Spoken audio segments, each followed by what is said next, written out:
hermanos, muy buenas tardes, es un placer nuevamente estar con ustedes. Casi un año de la última vez que pude visitarles, en esa ocasión en compañía de mi familia, a quienes posiblemente ahora están también siguiéndonos a través de los medios digitales. Pues muy feliz, hermanos, muy contento de estar aquí con ustedes una vez más. El Señor en su gracia me ha permitido formar una hermosa amistad con la iglesia, con muchos de los hermanos que se encuentran acá, con quienes he podido compartir los gozos, pero también las tristezas y animarnos juntos en la misma tarea que nos encontramos. Como decía el pastor Héctor, esta semana hemos tenido la gran bendición, yo me siento muy privilegiado de haber compartido con él toda esta semana y ver de manera directa la obra del Señor en su hogar, en su bella familia, y no solamente ser un testigo de la hospitalidad, el abrir las puertas de su hogar, sino principalmente abrir las puertas de su corazón. Y realmente eso ha sido algo que he podido percibir también en muchos de los hermanos acá, que hay una comunión muy bella. Creo que, no sé, creo que cada día no lográbamos culminar ese día, sino que llegábamos a casa como que ya a la medianoche o a horas tempranas de la madrugada. Pero qué gozo saber que era por compartir con los hermanos la edificación de lo que está sucediendo aquí en nuestras vidas. Por lo cual me gozo, hermanos, les pido sus oraciones por la iglesia en Bolivia. Ciertamente las circunstancias muchas veces no muestran como que un panorama, un futuro seguro, hablando en términos humanos. Sin embargo, sabemos que la iglesia prevalecerá en medio de cualquier circunstancia y ahí nos encontramos. Aquellos hermanos, muchos de los que están acá conocen lo que es estar en medio de un gobierno socialista y tarde o temprano se van sintiendo cada vez más los estragos. Lamentablemente ya se está sintiendo cada vez más fuerte, pero el Señor nos sostiene y nos ayuda en medio de este peregrinaje. Y quiero animarles esta mañana, al igual que en Bolivia o en otros lugares del mundo, de una u otra manera todos hemos de correr, transitar por nuestro propio peregrinaje, todos los que estamos acá.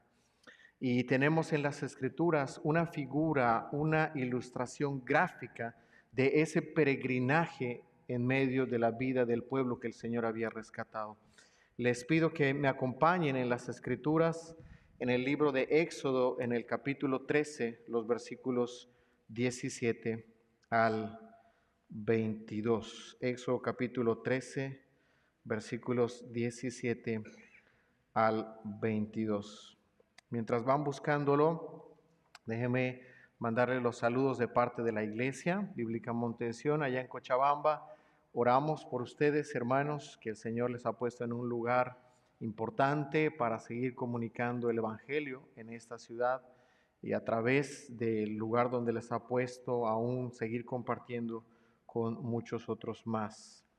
Éxodo capítulo 13, versículos 17 al 22.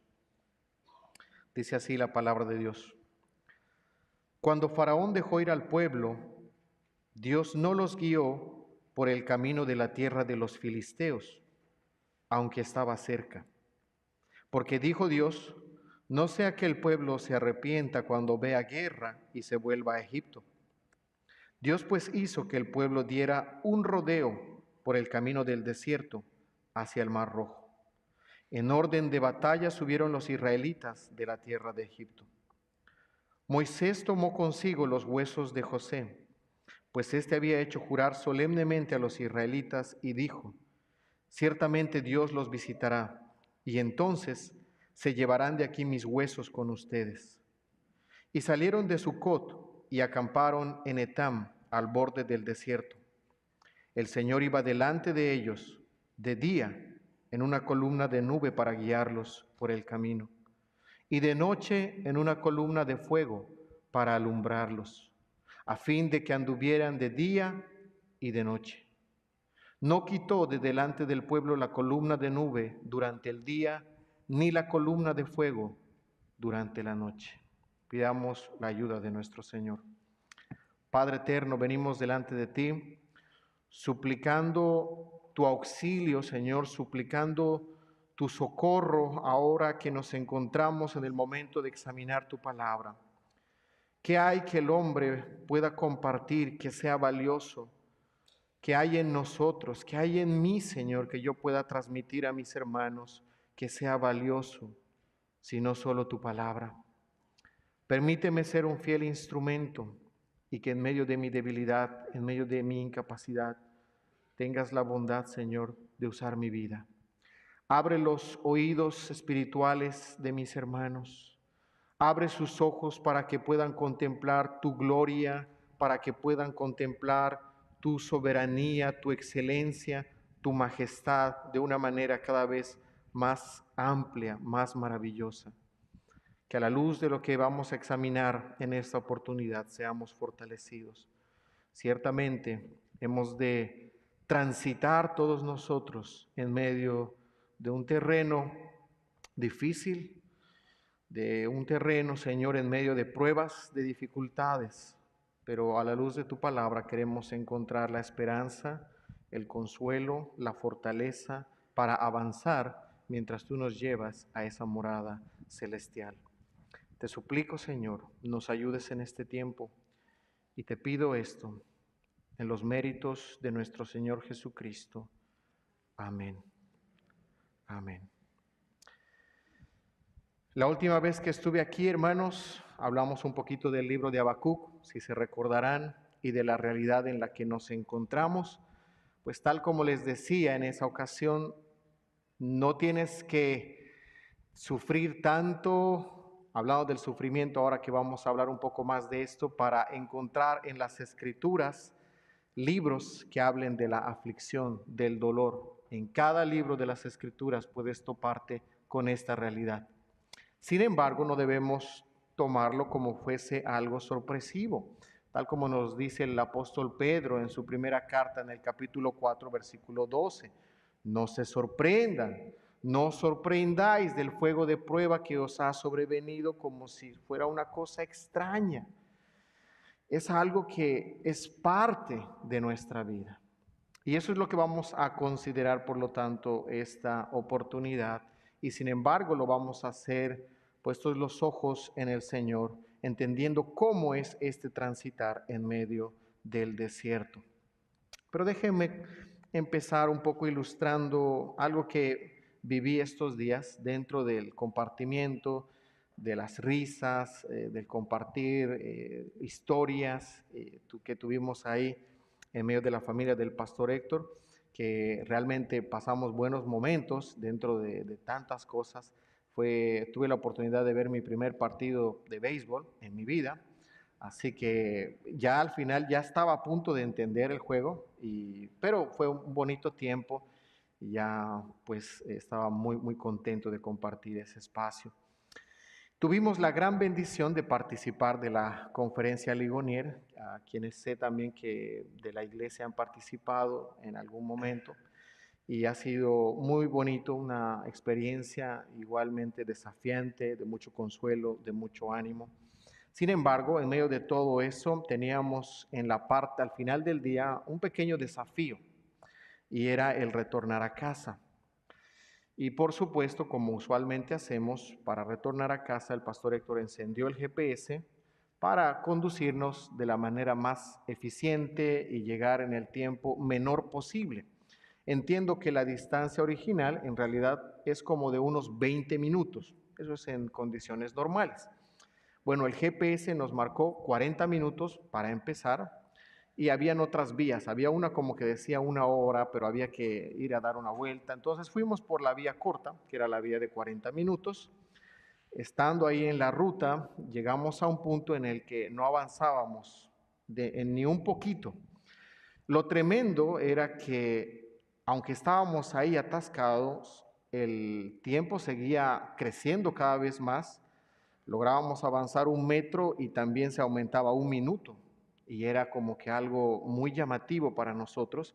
Como te imaginarás, dentro de la pista había gente que le cuesta, al igual que seguramente a muchos de los que estamos acá, lidiar con la impaciencia, y empezaron los bocinazos, empezaron ahí algunos como que a perder los estribos, y esto se veía un escenario muy caótico y casi ya era como la medianoche. Esto estaba para largo. Bueno, de pronto algo sucedió, de pronto alguien hizo lo que todos pensaban hacer, pero no se atrevían a hacer. Se salió del camino, se salió de la pista, del asfalto, y se metió por en medio del césped, de la grama, para adelantar lo más que pudiese a los carros que estaban ahí atascados.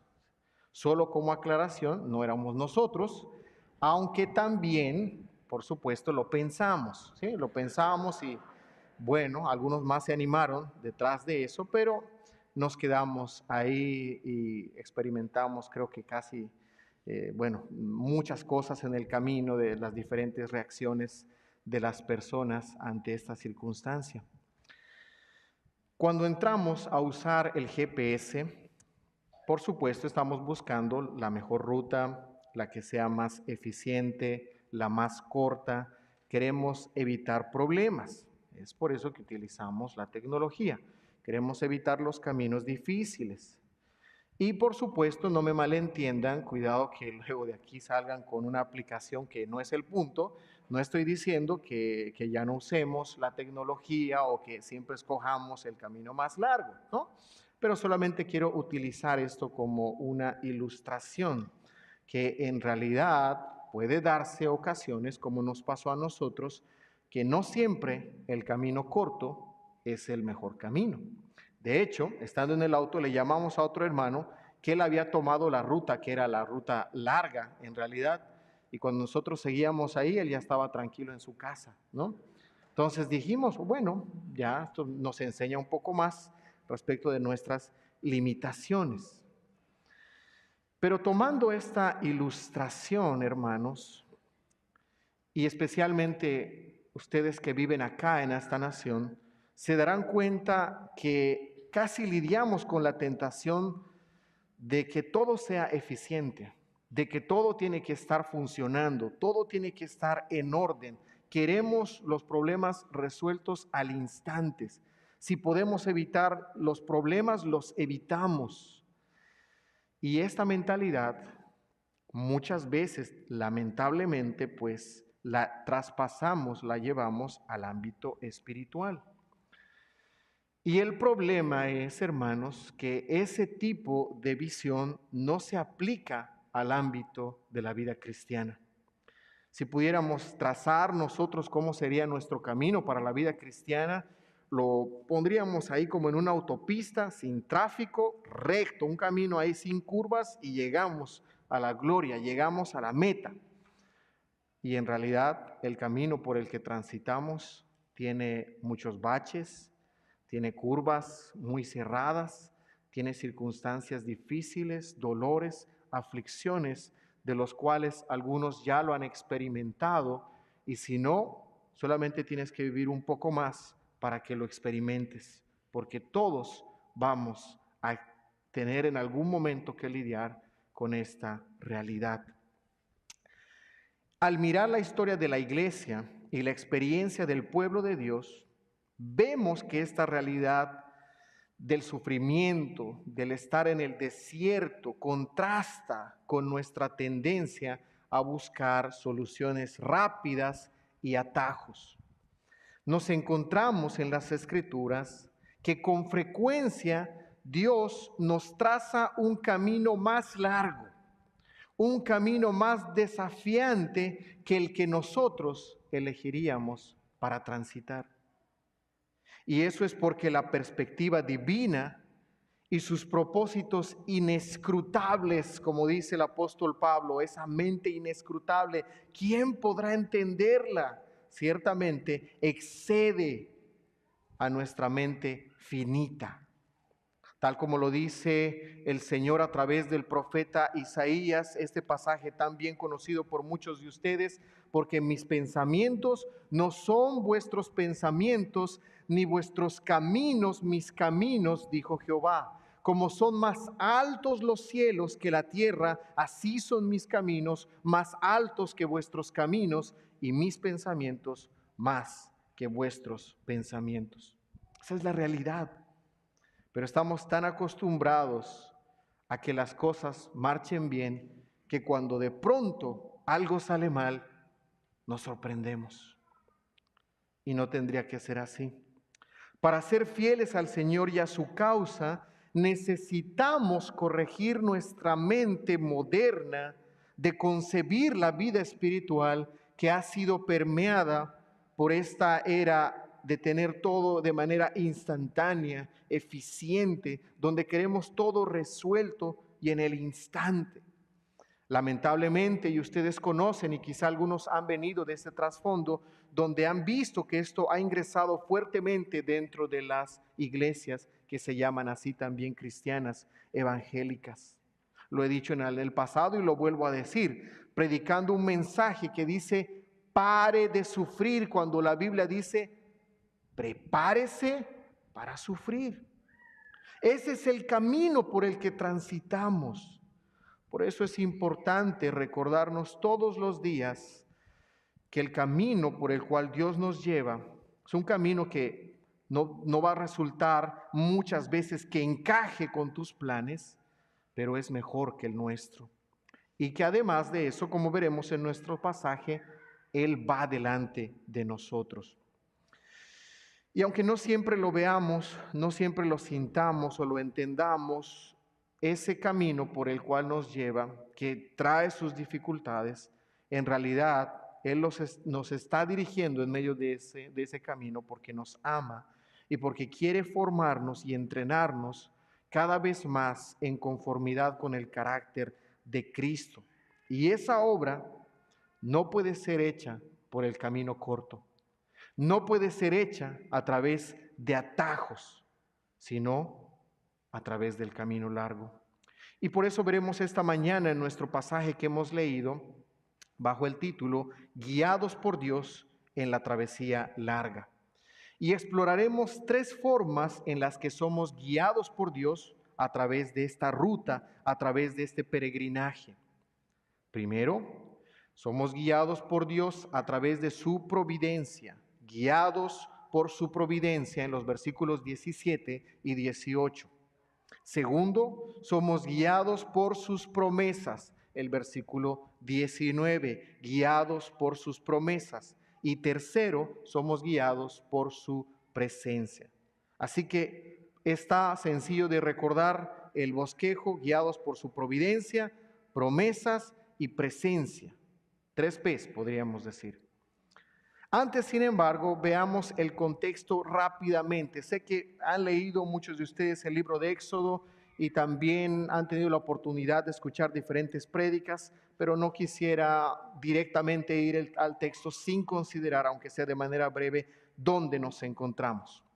El libro del Éxodo inicia mostrándonos la dura situación, la dura realidad en la que se encontraba el pueblo de Israel. Y nos muestra que se había levantado un nuevo faraón que no conocía a José. Y por lo tanto, este faraón, guiado por el temor del crecimiento del pueblo de Israel, decide oprimir al pueblo a través de la esclavitud. El odio y rechazo de este hombre era tan grande hacia el pueblo del Señor que decide cometer en contra de los más indefensos un gran genocidio. Pero Dios en su gracia tenía a bien a rescatar a uno de esos bebés que iba a ser ejecutado. Y lo iba a utilizar para llevarlo a un punto en el que él dirigiría el rescate de todo su pueblo. Ese bebé que luego creció y se identificó con el pueblo del Señor era Moisés. Él sería el hombre designado para manifestar la gloria de Dios, su poder a través de las plagas que el Señor desplegó en Egipto. Después de 400 años de esclavitud, acorde con el plan de Dios y su promesa, llegaba el tiempo en el que el pueblo sería libre. Sin embargo, y aquí es donde ya vamos llegando a nuestro texto, no es que son liberados y de pronto salen de Egipto y al día siguiente llegan a la tierra prometida. No es así, sino que son dirigidos, y como veremos en nuestro pasaje, son dirigidos hacia el desierto. Así que ahí nos encontramos. Estos primeros pasos de libertad del pueblo hacia la tierra prometida, por supuesto, por los cuales el Señor los conducirá, se darán en medio del desierto. Un detalle más para que tomen en cuenta, hablando del contexto de Éxodo. Moisés está escribiendo Éxodo contándole estas cosas que ya ha vivido a la segunda generación. Así que eso es importante también que podamos tenerlo en cuenta. Aquella segunda generación que iba a entrar a la tierra prometida, que no había experimentado muchas de estas cosas, pero que iba también a enfrentar muchos desafíos. Así que Moisés les cuenta lo que habían vivido.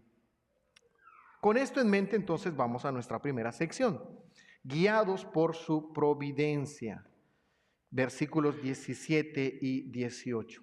Partamos de lo más básico, de lo más elemental en nuestro pasaje que sale a relucir. Lo primero que el texto nos muestra es que quien está liderando, quien está llevando al pueblo, es Dios.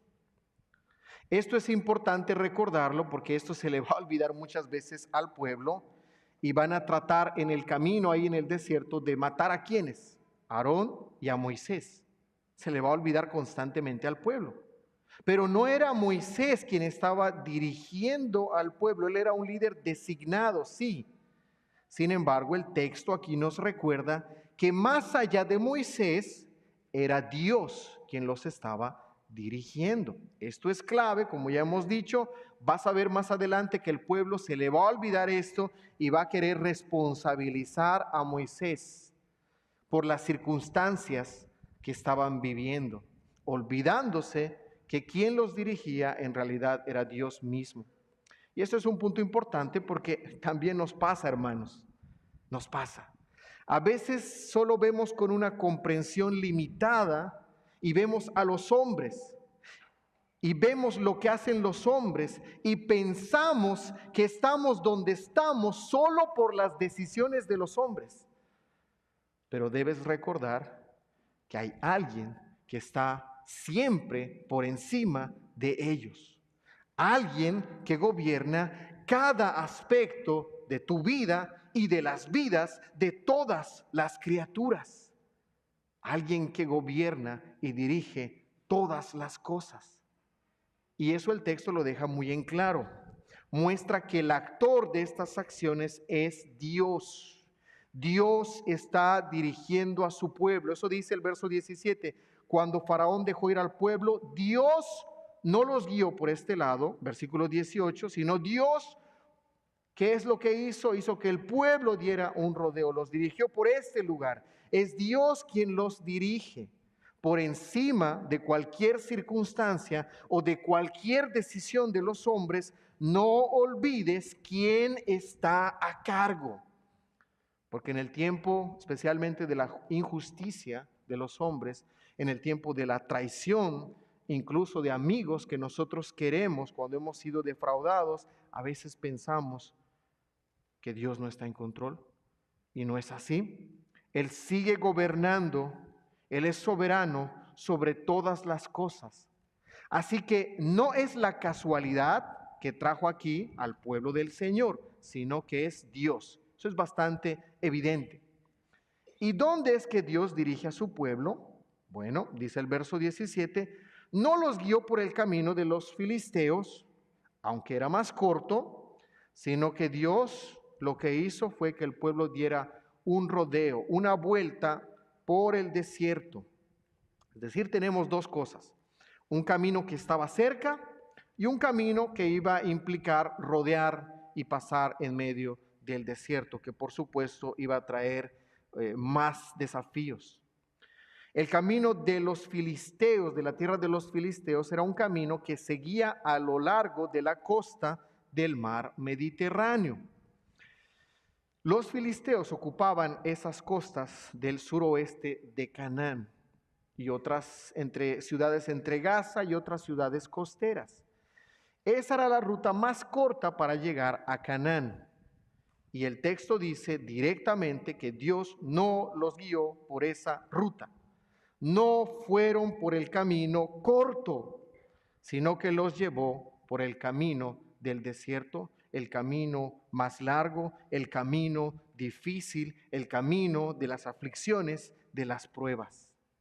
Las Escrituras están mostrándonos intencionalmente la obra de Dios. Dios no los llevó por un lugar sencillo, sino por el camino del desierto.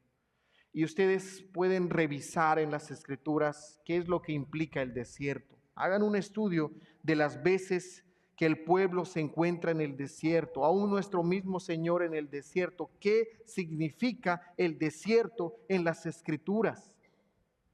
Y es aflicción, es prueba, es dolor, es escasez de recursos, es peligro. Así que imagínate ser uno de esos israelitas que acaba de salir de la esclavitud.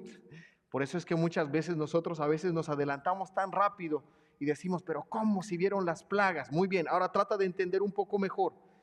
Por supuesto, esto está expresando su debilidad, la que también es nuestra debilidad. Se encuentran en un dilema. Han sido liberados del yugo de la esclavitud. Y ahora que son libres, llegan a un punto donde se encuentran a un paso de entrar al desierto. Y ciertamente se preguntarían, ¿por qué estamos aquí? ¿Por qué no evitamos este sufrimiento y vamos por un camino más corto? ¿Acaso no hay otro camino para llegar a la tierra prometida? ¿No hay una manera en la que podamos evitar este sufrimiento? Pues las Escrituras hablan de manera contundente que no hay otro camino. Hechos capítulo 14, versículo 22, el apóstol Pablo pudiera responderles con mucha seguridad y firmeza lo siguiente: hermanos, ¿se acuerdan qué dice el texto? ¿Es voluntario? ¿Es opcional? Dice, es necesario que a través de muchas tribulaciones entremos en el reino de Dios. No es una materia opcional. Ya estás matriculado, ya estás ahí, no puedes escapar. En otras palabras, no hay otro camino para llegar a la tierra prometida sino a través del camino del desierto. Pero el Señor lleva a su pueblo al desierto no para su destrucción, sino que tiene grandes propósitos al llevarlos ahí. Muy contrario a lo que los israelitas podían pensar a través de este obrar de Dios, y es así como también nosotros pensamos muchas veces cuando nos encontramos en medio de la prueba. El Señor tenía planes de bien en medio de esta acción. Y eso lo deja ver claramente el pasaje. ¿Qué es lo que dijo Dios? No sea que el pueblo se arrepienta cuando vea guerra y se vuelva a Egipto.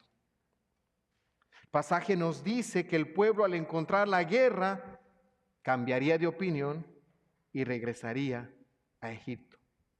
Todavía no estaban listos para la guerra. Este no era el momento. Pasar por la tierra de los filisteos traería un conflicto bélico y el pueblo, al verse vulnerable, regresaría a Egipto. ¿Notas esto? Esta es la visión que tenemos de Dios en las Escrituras. Él sí tiene el cuadro completo. Él sí tiene cada pieza en el orden correcto. Y no solamente porque Él lo sepa, sino porque Él lo gobierna, Él lo ha planeado así. Posiblemente nos cuesta aceptar, entender ciertas situaciones, dolores físicos por enfermedades, pérdidas, injusticias que preferiríamos no tener que experimentar. Pero debemos reconocer en humildad que en realidad no tenemos el cuadro completo. Pero Dios sí. Él tiene cada una de las piezas en su lugar y dirige cada paso del universo. Hermanos, Dios sabe lo que está haciendo. No lo dudes. Su soberanía no se limita a la salvación, sino que Él es soberano en dirigir todas las cosas, gobernar todos los eventos, todas las circunstancias de la vida, tanto las grandes como las pequeñas, todas ellas para cumplir su voluntad perfecta y su propósito redentor. No hay nada que escape de su control. Ese aspecto de la soberanía, los teólogos lo han llamado su providencia, su mano gobernando todas las cosas de tal manera que nada ocurre por casualidad, sino bajo la dirección de la sabiduría de Dios. Como me decía un pastor amigo, Gerson, nada sucede por casualidad. No hay casualidades, sino causalidades. Dios está llevando todo según su designio. Y eso podemos verlo en el pasaje. Podemos contemplar que Dios está mostrando su conocimiento, su cuidado, su providencia sobre este pueblo indefenso, incluso al planificar la ruta del Éxodo. Y con esto podemos darnos cuenta que entrar al desierto, por muy duro que fuese ese camino, para el pueblo de Dios, en realidad era el mejor camino. Por supuesto, ellos no podían ver todo eso, pero era la bondad paternal de Dios, tomando en cuenta las debilidades del pueblo, sus miedos, sus flaquezas, que no los lleva por algo que no podían ellos sobrellevar. Moisés está diciendo, observen la providencia de Dios, vean cómo Él los cuida, vean su sabiduría y sean consolados por eso. Dios tiene razones para llevarlos por el camino del desierto. Y es lo opuesto a lo que muchas veces pensamos. Pero, Señor, en el desierto hay peligros. Y más bien lo que Él está haciendo es evitarnos peligros de los cuales ni siquiera estamos conscientes, que son mucho más graves que las pruebas por las que hemos de transitar, que Él nos señala. Así que vemos, hermanos, algo muy básico y elemental dentro de nuestra concepción cristiana de la vida, pero tan difícil de entender, que los caminos del Señor no son nuestros caminos. De igual manera, los tiempos del Señor no son nuestros tiempos. El Señor no obrará acorde con mi reloj, sino acorde con su santa y buena voluntad, que es para su gloria y para mi bien. La Biblia es clara, y este no es el único ejemplo, que Dios no parece tener ninguna prisa como nosotros la tenemos. Él toma su tiempo perfecto. Por ejemplo, Dios llamó a Abraham cuando tenía 75 años. Prometió darle un hijo. Pero ese hijo no nació hasta que Abraham tenía 100 años y su esposa 90. Mucho más allá después de su edad fértil. Y recuérdense que la promesa dada a Abraham era de ser una nación grande. ¿Y qué es lo que sucede? Dios le da un hijo. Pero ¿dónde está la promesa, Señor? No vemos que se esté cumpliendo, solamente un hijo, Isaac. Entonces, seguramente, ahora que vemos ahí al hijo de Abraham, Isaac, él va a tener una familia numerosa. ¿Y qué es lo que sucede? Le da a una esposa, Rebeca. ¿Y qué? Tenía el mismo problema, estaba lidiando con la esterilidad. Después de que Isaac oró, el Señor le dio hijos gemelos, Esaú y Jacob, de quien sabemos que Esaú rechazó la primogenitura y el Señor eligió a Jacob, no por nada bueno en él, sino simplemente por su designio. Pero este Jacob engañó a su padre, tuvo que huir de la tierra donde ellos vivían porque su hermano quería matarlo. Trabajó para su tío Labán durante 7 años para conseguir a su esposa Raquel. Finalmente terminó siendo engañado para tener que trabajar otros 7 años más. ¿Notas algo? Como que parece que aquí el Señor está demorándose bastante. Y todavía no se está cumpliendo la promesa. Regresa finalmente a la tierra prometida. Allí tiene muchos problemas. Sus hijos, sus 10 hijos mayores, venden al último de los hijos, a su hermano José, como esclavo en Egipto, donde José pasa la mayor parte de sus 20 años en una cárcel egipcia, antes de que Dios lo elevara a la segunda posición más alta de Egipto. De hecho, hay una parte muy interesante en la vida de José, que cuando ya parece que las cosas van a mejorar y está en la cárcel, y ahí tenemos al copero del rey, José interpreta sus sueños y le dice: por favor, háblale al faraón de mí, háblale. Y luego el texto nos dice algo, y no sé si ustedes han puesto atención de lo que sucedió. Dice: y al copero se le olvidó. Bueno, todo lo que estamos viendo no parece ser como que las cosas van encajando rápidamente y funcionan eficientemente.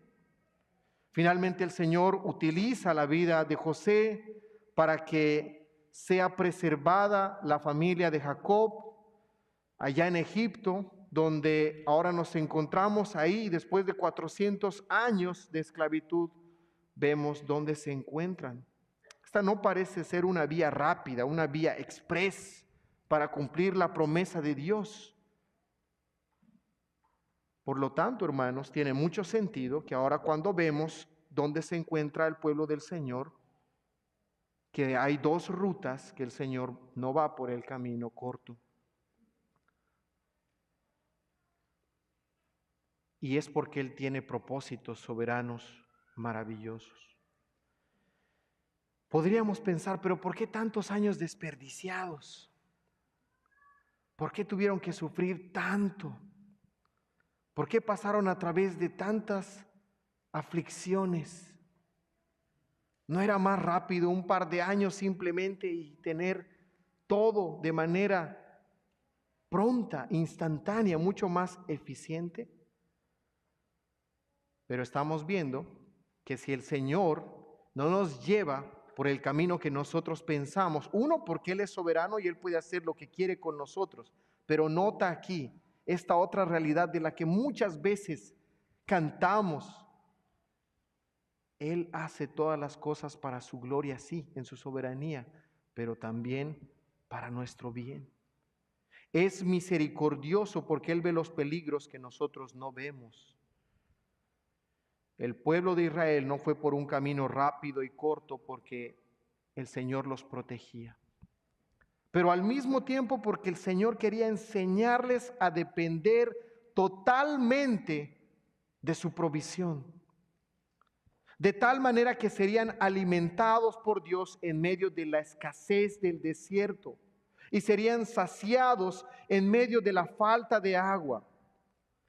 Por 40 años ahí en el desierto tendrían un testimonio fuerte que contar a todas las generaciones: el cuidado de Dios por su pueblo, y no un pueblo bueno, pero Dios en su gracia los dirigió.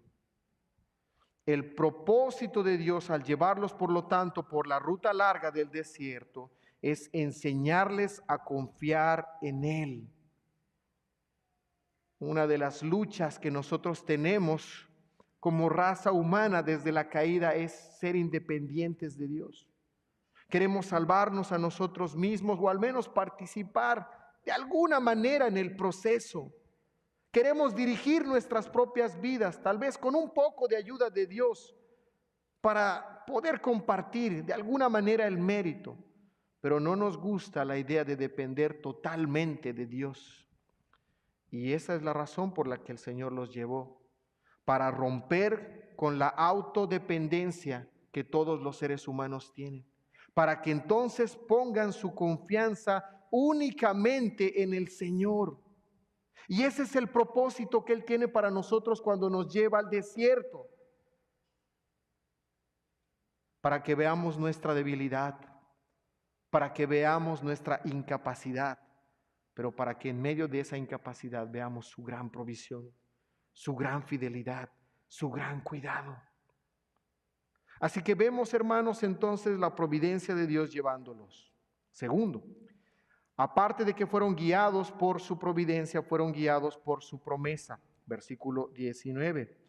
Y Moisés tomó consigo los huesos de José, pues éste había hecho jurar solemnemente a los hijos de Israel, diciendo: ciertamente os visitará Dios, y entonces llevaréis de aquí mis huesos con vosotros.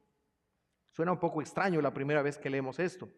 Moisés tomó consigo los huesos de José. Y por supuesto, conocemos, el libro nos habla, Génesis, pero también al principio de Éxodo, ¿quién fue? José. Así que fue una especie de marcha fúnebre. Fue la más larga porque tardó 40 años en llegar hasta su destino. Nunca un cuerpo había tardado tanto para poder llegar a su reposo. Eso es lo que sucedió con José. Ciertamente él, como muchos de los egipcios en ese tiempo, seguro fue embalsamado y estaba dentro de un ataúd en Egipto. Y ahí se encontraba ese preciado depósito. Seguro José era muy respetado, un personaje que nosotros conocemos, muy piadoso, altamente ejemplar en todas las relaciones y condiciones de su vida. Y alguien podría pensar, quizá, bueno, sí, hay que llevar a José porque él era un gran hombre, un hombre piadoso. O tal vez pensar, bueno, sí, nos acordamos lo que dijo José y tal vez él tenía una añoranza de la casa de su padre y por eso teníamos entonces que llevarlo. Pero tiene más que ver en realidad con las promesas del Señor que con un deseo emocional simplemente. Porque José, al finalizar ya su vida, él habla profetizando lo que ha de suceder por la fe, como dice en el libro de Hebreos, en el capítulo 11, versículo 22. Por la fe, José al morir mencionó la salida de los hijos de Israel y dio mandamiento acerca de sus huesos. José es esa representación de la fe de los patriarcas. Él estaba a través de sus palabras anunciando que Dios cumpliría su promesa. Él estaba anticipando los sufrimientos que atravesaría su pueblo, pero al mismo tiempo anticipaba su liberación. Y él les dijo a sus hermanos: cuando eso suceda, lleven mi cuerpo. Lleven mi cuerpo. Ese era un testimonio de las promesas del Señor. Servía para el pueblo del Señor como un recordatorio físico de que Dios cumple sus promesas. Tal como lo dijo José, ahora estamos saliendo en libertad hacia la tierra prometida. Se está cumpliendo las promesas que Él les entregó a sus padres. ¿Te imaginas cada vez que el campamento se detenía? Ahí estaba el ataúd donde se encontraba José y tenían que cargarlo y levantarlo y empezar otra vez a transitar en medio del desierto. Seguro más de alguna ocasión, especialmente los niños, habrán tenido la curiosidad. ¿Qué es eso? ¿Por qué estamos llevando eso? Y había una respuesta. Esos son los huesos de José. Era una señal del cumplimiento de la promesa de Dios. Ya se cumplió la parte de la liberación, pero Él no solamente anunció la liberación, sino anunció también la llegada del pueblo a la tierra prometida. Y eso era un aliento para el pueblo, al tener este emblema físico de recordarse en medio del peregrinaje, un momento, José, él anunció la liberación y Dios cumplió su promesa. Así también ha de ser con nosotros mismos en llegar a la tierra prometida, enfatizando por lo tanto la promesa de Dios, que aseguraba al pueblo que podían confiar en Él en medio de las dificultades que enfrentarían en el desierto. Dios es tan bondadoso, hermanos, que Él nos da muchos signos, muchos símbolos, no porque Él lo necesite para recordarse Él de las promesas que Él ha hecho, sino por causa de nuestra debilidad. Y Él lo da como garantía. Recuérdense, esto es un emblema, esto es un símbolo de que yo sí cumplo mis promesas. Y van a necesitar estas promesas especialmente en los tiempos de dificultad que experimentarán en el desierto. Por lo tanto, el pueblo de Israel, cada vez que contemplase los huesos de José, podía recordar: el Señor ha prometido y ha cumplido. Por lo tanto, podemos tener esperanza mientras marchamos hacia lo desconocido.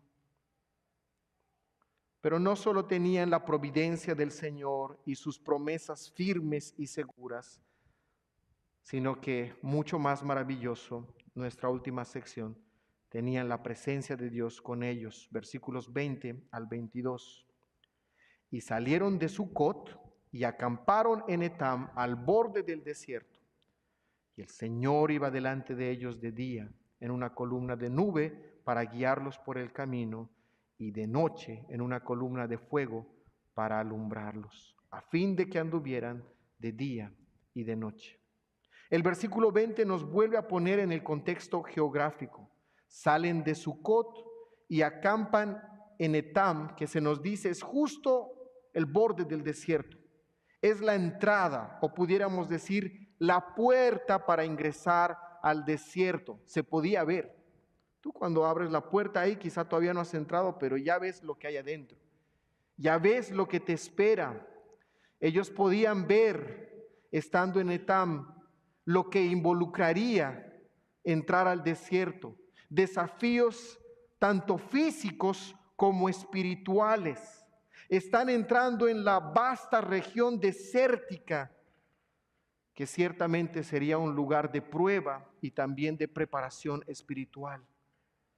Ahí está el desierto delante de ti, imagínate. Estás a un paso de entrar a lo desconocido. Su confianza estaba siendo probada. Dios quería enseñarles a depender para cada paso bajo su dirección.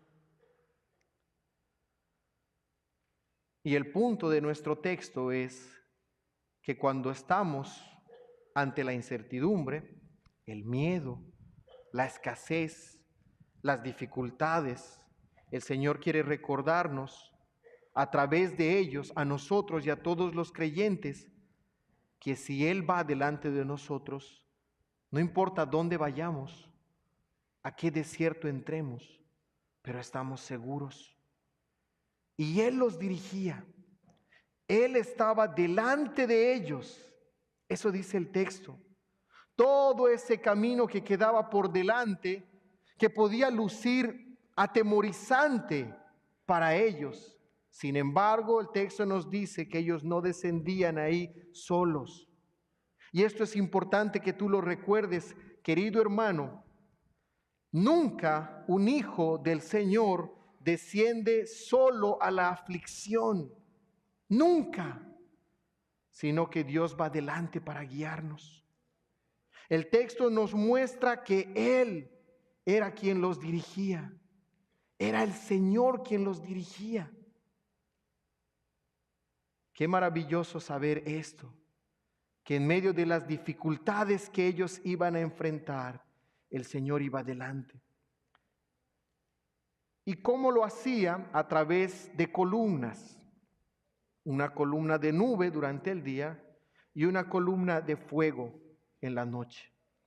Y aún en esto podemos ver ese cuidado paternal de Dios manifestando su presencia para con el pueblo. Durante el día, mientras avanzaban a través del sol abrasador del desierto, con temperaturas extremas, el Señor los cubría con su nube. El apóstol Pablo comenta de esta parte en la historia en 1 Corintios capítulo 10, versículo 1, que la nube del Señor estaba sobre ellos. Los cuidaba, los protegía.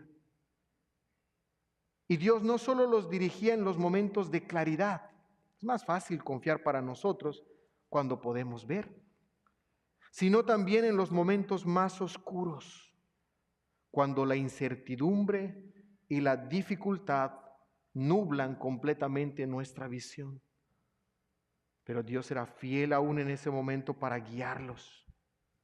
En medio de esa oscuridad tan densa en el desierto y peligrosa, la columna de nube se convertía en una columna de fuego.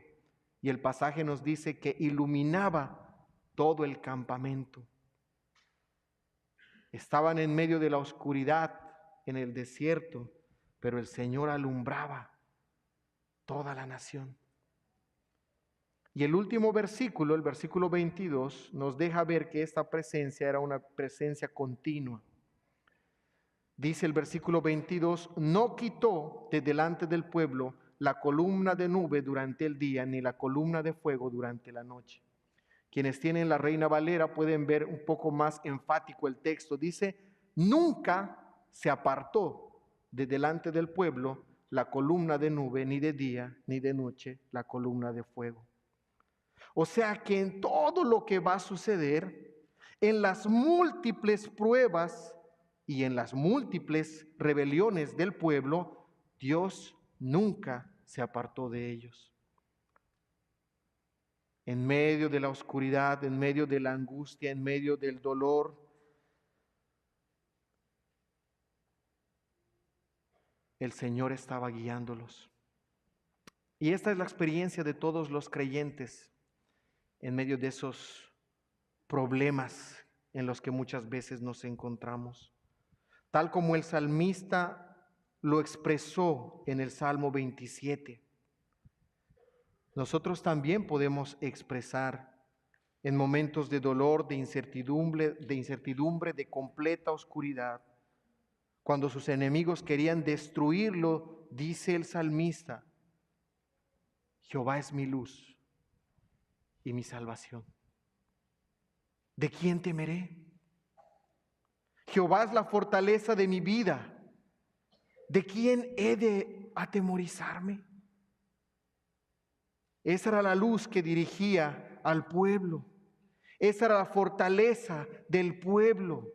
Un pueblo débil, un pueblo incapaz, un pueblo temeroso. Pero su fuerza no radicaba en ellos, sino en la presencia de Dios. ¿Qué hemos visto, queridos hermanos? Hemos visto esta ilustración gráfica en la vida del mismo pueblo del Señor, que nos recuerda a nosotros que todavía nos queda un desierto a través del cual marchamos rumbo a la tierra prometida.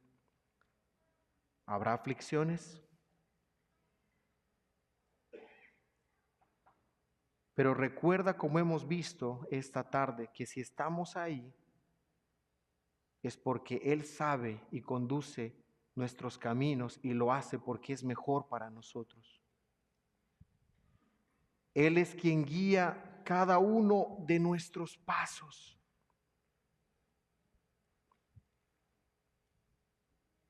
Y Él guía nuestros pasos por su providencia, por sus promesas y con su presencia. Algunas aplicaciones. Primero, querido hermano, descansa en la sabiduría de Dios que está más allá de tu comprensión. A menudo en nuestras vidas enfrentaremos pruebas, dificultades, dolor, y como hemos visto, no hay otro camino. En nuestra tendencia humana podemos pensar que Dios nos ha abandonado o quizá nos está haciendo perder el tiempo. Pero como lo hemos visto aquí, Dios tiene razones que a veces no podemos entender en ese momento. Él sabe lo que necesitamos, incluso cuando lo que necesitamos no es lo que más deseamos. Pero como un buen padre, así como cuando tus hijos no quieren comer algo, por mí, por mis hijos, ellos comerían simplemente alitas de pollo y papas fritas toda su vida. Pero ellos necesitan más que eso. Y nuestro buen Dios nos da lo que necesitamos. Segundo, en los momentos de prueba, no te olvides de las promesas de Dios. Recuérdatelas. Predícate el Evangelio. Spurgeon dijo, la promesa de Dios nunca es incierta. Aquello que Él ha dicho, Él lo cumplirá, aunque el camino esté lleno de pruebas. El apóstol Pablo dice en 2 Corintios 1, 20 al 22, que todas las promesas de Dios son en Él sí y en Él amén, por medio de nosotros para la gloria de Dios. Recuérdate las promesas. Porque en medio de la aflicción, si tú no te recuerdas las promesas de Dios, alguien sí te va a hablar muchas mentiras, pero tú necesitas contraatacar con las promesas de Dios. Tercero, queridos hermanos, aunque el camino de la vida cristiana puede ser largo y lleno de desafíos, podemos estar seguros de que estamos bajo la sabia y fiel dirección de nuestro Dios. En medio de la prueba, Él no nos deja a la deriva, sino que camina con nosotros, nos guía, protege y nos provee. Con frecuencia experimentamos que el camino largo es el que más nos beneficia, pues en ese proceso es donde nuestra fe es fortalecida. Ahora ustedes pudieran pensar, bueno, pastores, que sería más fácil para mí seguirlo si yo tuviera una especie de columna de nube o una columna de fuego para guiarme. Pero hermanos, ¿sabes? Tú y yo tenemos algo mejor, algo mucho mejor. Jesucristo ahora es nuestra columna de nube y fuego. Él nos guía no solamente en los momentos de paz, también en las dificultades. Es el Señor ahora, como dice su palabra, que ha resplandecido en nuestros corazones. Él es la luz del mundo y quienes están en Él no andarán en tinieblas. Tenemos la luz de su palabra que alumbra nuestro camino.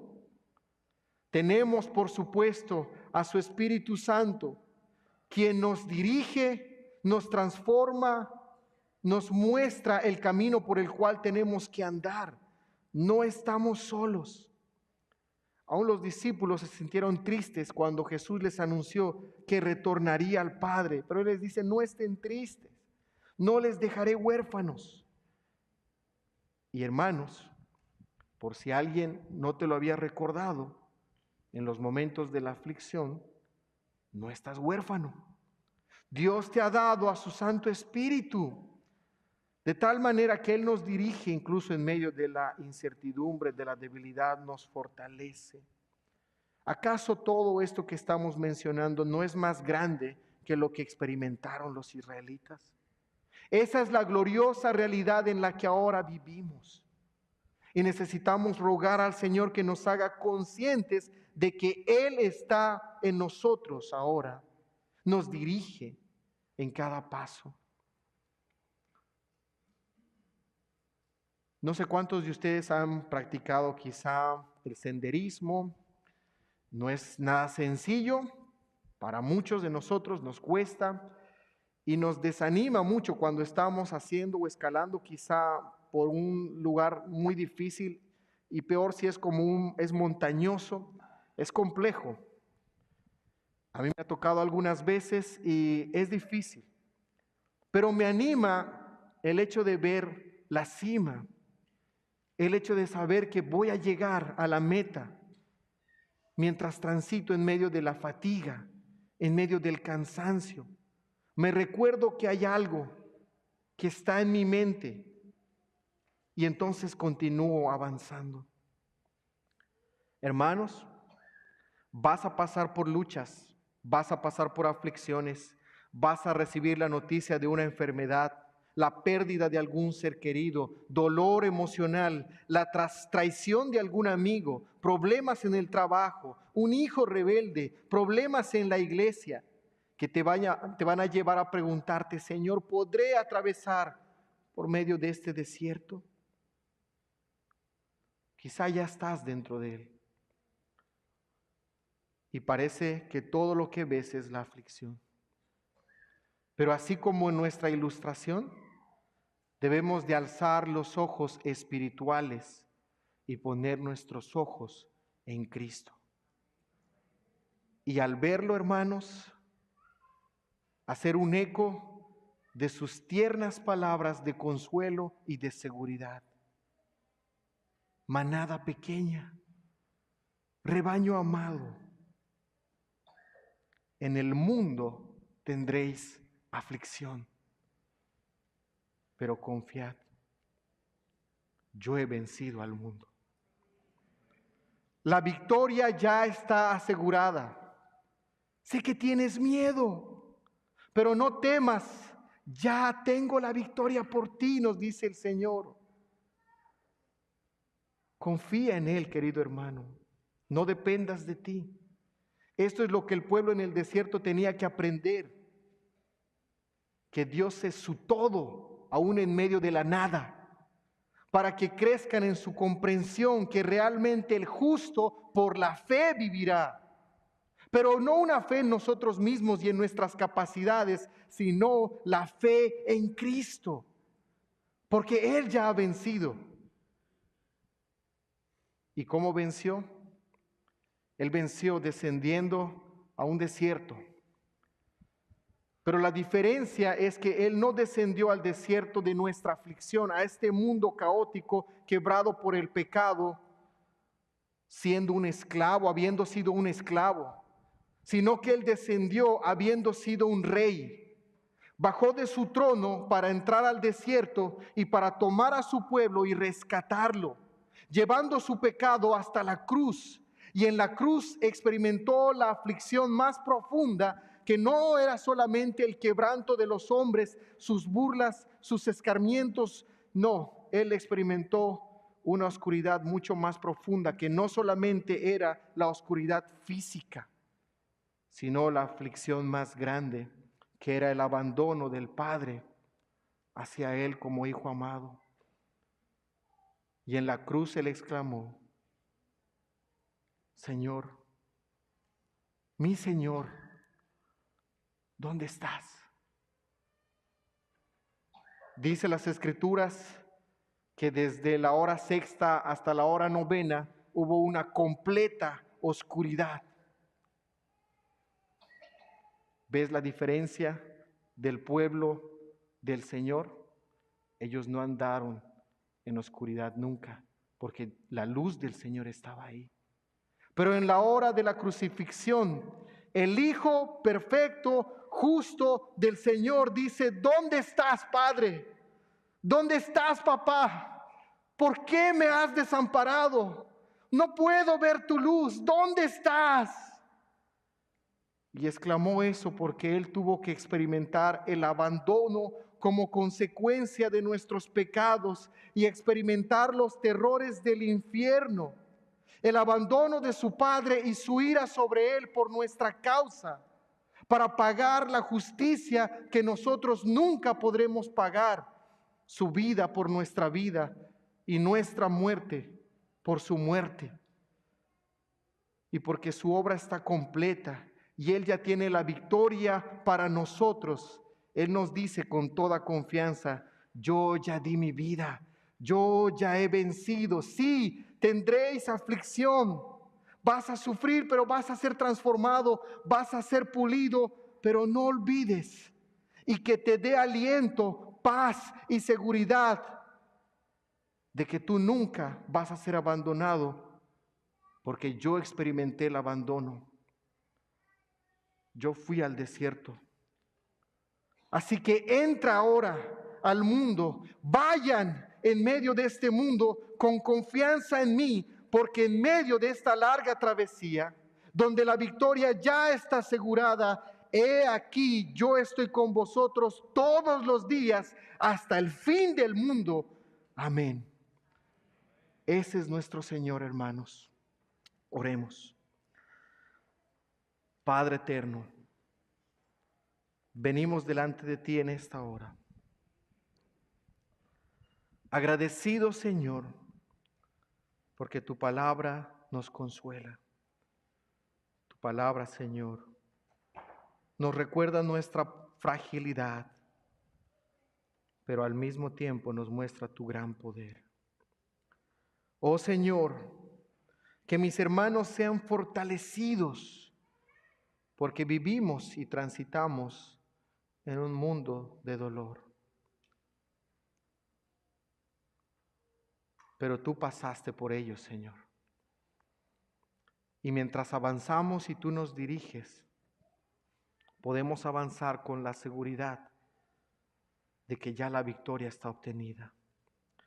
Ayúdanos, Señor, a confiar en ti ante lo incierto, ante el dolor, sabiendo que tú diriges cada paso en medio del desierto, en medio de los desiertos que podamos cruzar, pero que tú nos llevas ahí para tu gloria y para nuestro bien. En el nombre de Jesús. Amén.